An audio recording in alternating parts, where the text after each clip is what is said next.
Hello, ladies and gentlemen. Welcome and welcome back to our YouTube channel. So today we are going to talk about things they didn't tell you about your first job. And let's dive in.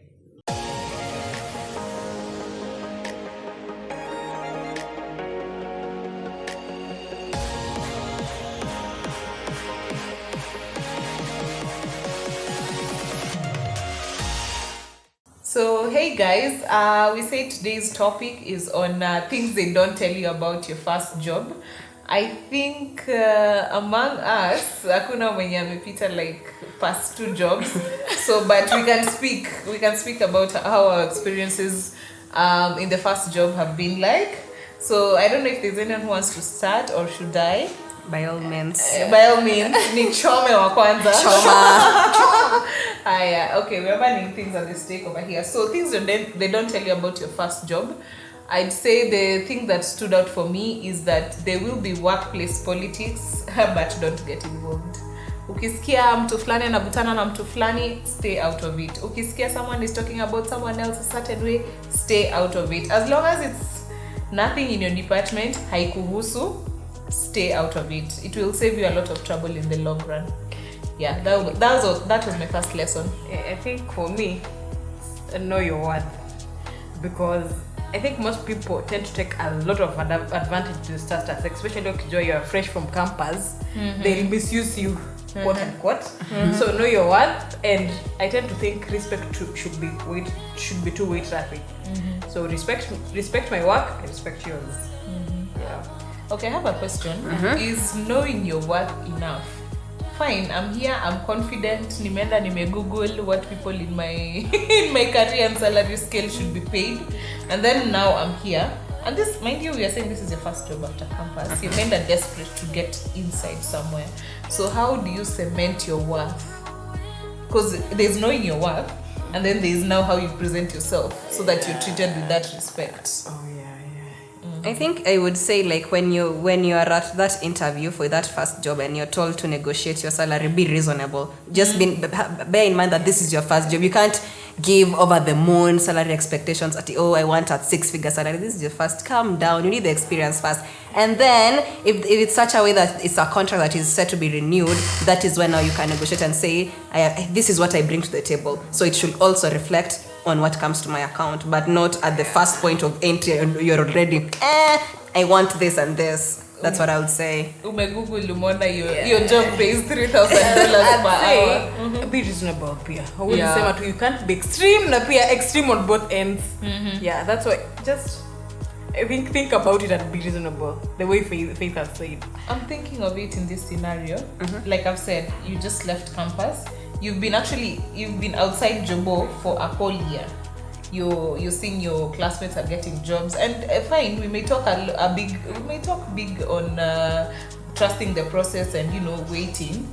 So this is your first interview. You've just been called into your first interview. Yeah, you're like, okay, fine, I'm entry level. Umepena your skill, and then it's like halved. So are you gonna take that job? No. You're not gonna take it? I think I will take it. I won't take it. If there is a chance. There's also the version of experience over. Okay, I think after campus I would, but right now I think, and this is something everyone should know, those who are fresh from campus. Personally, right now, if I can calculate everything, my expenditures, then I remain with, let's say, 5,000 or less than 5,000. I don't think I would take that job. Sorry. Because I'm thinking if I can do my side hustles in a month without that job, especially if that job is really demanding, if I can do have my time do my side hustles, kama ni kidogo, in a month I can raise the 5,000 at the comfort of my seat. But sometimes Velma, it's not about the money. Sometimes it's about the experience. Even they're gonna apply for the next job and they're gonna ask for 2 years experience. What will you do? There's also value in experience, as much as we keep talking about salary. Money, yeah. Okay. There's that. But don't allow yourself to run at negatives. You get to a point where you have to loan for fares, Nairobi. The song should change. Yule unampea. Utampea yule mwingine until you're like negative. So if it gets to that, then plus you have experience, man. That little experience from campus, it's something. It doesn't count. It doesn't count. But You've ever negotiated with like your experience from campus? Okay, well, I've never gotten to that point. You're always entry level until you do your first job. You're always entry level, and until your first job spans a year. Don't ever compare about experience. Before that, it's tricky. Yep. Faye, what have you learned? What I've learned is well, personally, I am in my first job currently. What I've learned is you should network while you are in that institution or organization. Do networking as much as possible. Siphon all the knowledge that you can. If it's diversifying into other departments, do that. Just be an all-rounded person. Don't just sit comfortable in your department, yet there are other chances to learn. Do whatever you can, do it. But then also just remember that your employer requires it varies from one employer to another, but if it's 8 to 5, give your employer 8 to 5. Do not usimdanganye or do anything. But after that, that's your you time. There is always life after work. And mind you, okay, this is just an overall, not like saying anything that is from experience or anything. I just saw this is a disclaimer. If you die, an advert will be there in the next. Oh my God, that's the sad. The sad reality is like an advert will be up in the maybe the next day or something to replace you. So have your you time. Give your employer the time that is for them. After that, that's your you time. That is what I would say. Yeah. Also, something I'd like to add on that. I'd like to say, like, go somewhere that will enable your growth. You know, there is a point they can, they eat up much of your time in that you don't have that allowance to grow yourself. And mind you, this is your first job. You need to do networks, as Faith has said.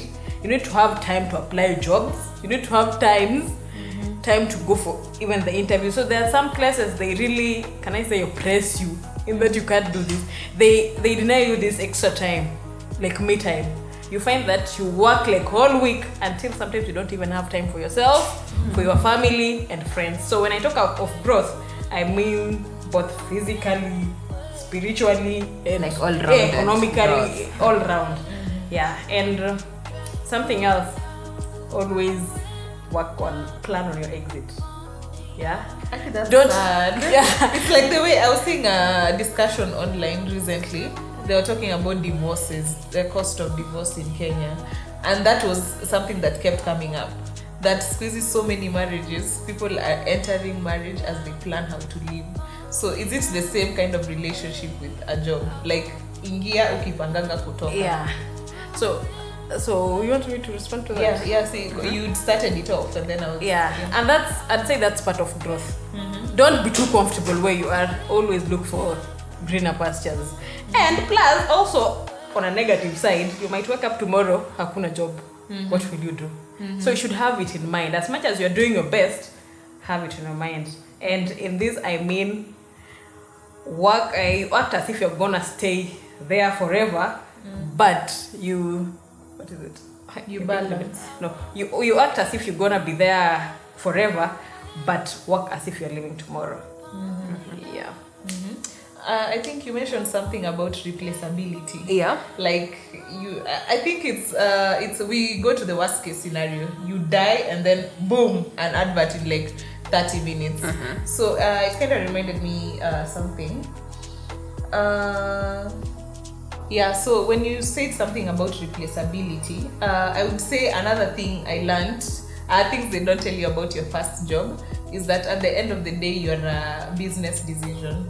It's not personal, it's just business. So you may form it hurts, but you may form rapport with your bosses. But at the end of the day, like you said, you're replaceable. Yeah. At the end of the day, they're gonna weigh the cost of having you there versus what you're bringing back to them. Organization or company. So don't take it personally. Also, don't make personal decisions. And that's why I think Velma is so vocal about like know your worth. Because sometimes you stay there and then you're like, but sir, if I leave right now, what are they gonna do? They're gonna replace you. Just chill. Just don't. And I've seen so many stories of people in toxic work environments. People even getting sick. You're finding very young people with pressure and you're wondering why. So at the end of the day, if you knew someone could replace you in the snap of a finger, how would you act without disregarding your job or whatever you're supposed to do? So yeah, that's how you carry yourself. Yeah, I would add something that mental health is of importance at your workplace. Yeah. Honestly, if it's something that is making you mentally unstable, I would say leave. Honestly, yeah, simple as that. And then also, we're talking about your first job. You are fresh from campus. You don't have over the moon experience. There is always this tendency that you tend to pressure yourself to produce more than you even know. Yeah, And it brings something and called overwork. imposter syndrome. You tend to doubt every single move that you make, like, oh my gosh, have I done this right? Oh my gosh, I think I'm gonna be exposed because I don't know this. Yeah, you don't know. It's your first job, for Christ's sake. So please, cut yourself some slack, to be honest. Yeah, be kind on yourself. Yeah. And just be confident. Be confident. Stop doubting yourself. You got that job, which means they saw something in you. So why are you doubting yourself? You're being unfair to yourself, I think right? I love that point. Yeah. So that is what I would say. Cut yourself some slack. Along those lines, things they don't tell you about your first job, it can make you or break you. Yeah, sure. I really think that your first experience, because this is not an attachment, this is not an internship, and even worse, if you've never had an internship, it's gonna be like some sort of culture shock. Suddenly you have 8 to 5, suddenly you have responsibilities, suddenly you're accountable for something. So it can make you or break you. Sometimes whatever experience you have with your first job can even dictate how you feel about your career. Like generally, you can just like land here and then you're like, well, this is not what I signed up for. Yeah, so it can make you or break you. So I think just be open to knowing that this could happen. It can either build you up and then you're suddenly feeling confident, like, man, I knew I chose the right thing. Or it can make you doubt yourself. So at the end of the day, jijue tu, ujue if you can stay there like long term. I think your first job gives you that experience to weigh is this something I can do for the next couple of years before I retire. And on that note, I think most of us ignore reading the terms and conditions. Okay, up to now, I think I ignore some, but Even with apps, you Yeah. usually just cruise through and accept. I learned that you're supposed to go through it word by word, and something you don't agree with, learn to weigh it out. Yeah, that's very important. At that juncture. Yeah, if it is messing up with your spirituality, air it out, man. If you're not comfortable with anything, because as Faith says, at least you have something. They saw something in you, so air it out. At least they make the terms and conditions comfortable for you. Yeah. So. Okay. I don't think I have anything else to add on that. Just seconding. You did mention something about networking. Yeah. And I think I'd put it in perspective in terms of once you're in your first job, even if it's just like this industry, can I use your Sure. finance? Is it finance or data? Data, not data. Data. Data. So if you're in data, you guys, there's no use just networking with people from data. Yeah. And within data, if you can find yourself a mentor who's way above your job description, someone who, okay, it doesn't have to be a mentor at yule anakukalisha chini anakuadvise. It can be someone who knows more about the business or the job than you do. This person will be able to help you identify if something is going wrong or if you're performing outside your scope. You get, they can center you and you know what you're dealing with, you know what you're supposed to do, you know where you can improve, you know where to research and everything like that. In terms of networking outside your specialty, it helps you discover more possibilities. You know, like I'm a chemist. If I network with someone who is in marketing and then I'm like, okay, maybe this isn't so bad.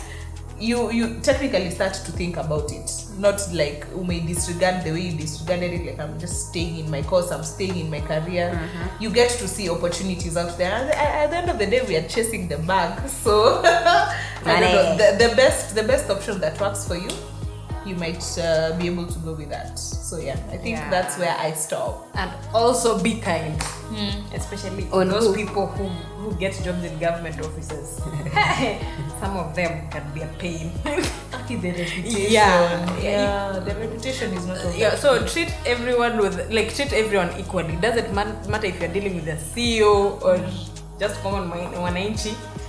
You might treat someone badly na kesho kutana na yeye at a very high position and you read the hata kama si high position, you might treat them badly, then wakutana how hapo like you literally need their help hata kama ni kidogo, And they can't help and they you, can't help definitely. you. But anyway, even if they can't help you, just be kind. It's You not never a reason to be it's not- smarky. Yeah. yeah. So everywhere you go, be kind to people. It really helps. But It I can think it comes naturally if you love your job. If you hate it, I think ndo watu wanakuanga like Exactly. kind of spiteful and all that. yeah, there's that too. And that's why we say it, if you don't love your job, usikuwe hapo na toxicity. You can always leave. Yeah, and spreading your toxic vibes everywhere. Yeah. Money is important. You can't just wake up and leave. You have to think about Why the would money. you ruin other people? Because sometimes you end up messing up people. You know, like maybe I came there very happy, then you just leave with that attitude like, Oh, you ruin someone's day. yeah. Yeah. At the end of the day, you're responsible for more than yourself. Yeah, You're also exactly. responsible for other people. Yeah, I think let me just give one more point about being on your first job. Ask for appraisals where they offer. Okay, I think most institutions or organizations should offer appraisals where they tell you about your strengths and your weaknesses, where you can improve and where you're good at, or just an appraisal. It is good. Personally, I have been through some and I find they're good for you. You're told where the areas that you can improve on and the areas that you are good at. So Slapping it. yes. Well, I I would just say learned that. something because basically I just such a thing. Yeah, I exists. learned something too. Yeah, I think also the field. Me now, field me, I've never heard of such a thing. And An you get appraisal. appraisals. No. You know, QC is these are the standards. Follow these standards. Full stop. There's nothing about True. Yeah, there's By the no way, room for there's a time improvement or whatever. I was going through my friend's CV. She did finance, and I saw such kind of things. Strength, weaknesses, sijui, computers, what, so many things. I think when it comes to data and finance, There's even that test you guys do. Aptitude test. Aptitude test. Let's not go there because that but if you did an aptitude test for your first job and you got that job, thumbs up, man, because those things are not easy. They are not easy. Passing an aptitude test, honestly, it's not easy. Like, especially if you've done the aptitude test for the Big Four. And the Big Four, you know the Big Four. Yo, I'm floating. The Big Four is like the KPMGs, I never went there. WCs, and the Don't likes. do those things. What? I'll just end at that. What? Yeah. So aptitude tests, They are they're crucial and part and parcel of getting a first job. So Okay, finally, I have a question. Yeah. A friend asked me in my inbox. Let me just refer to it. Regarding Regarding this. first job and employment and everything. Yeah. A quick one. What's your take on comparison? Be it in a relationship, friendship, or workspace? Would you see comparison as a challenge for growth, or would you rather observe your own growth? go first. No human being exists in a vacuum. As much as we keep telling ourselves, I'm my own competition, at one point you're going to compete with someone. Because at one point, you're going to have to grade yourselves by standards that exist beyond you. So if you find someone, like I said, if you find a mentor who's higher than you, are you still going to say, oh, my own competition, I'm going to weigh myself by my own standards? You're going to have to, look at the standards and try to, compete against that. So me, I take it as a challenge.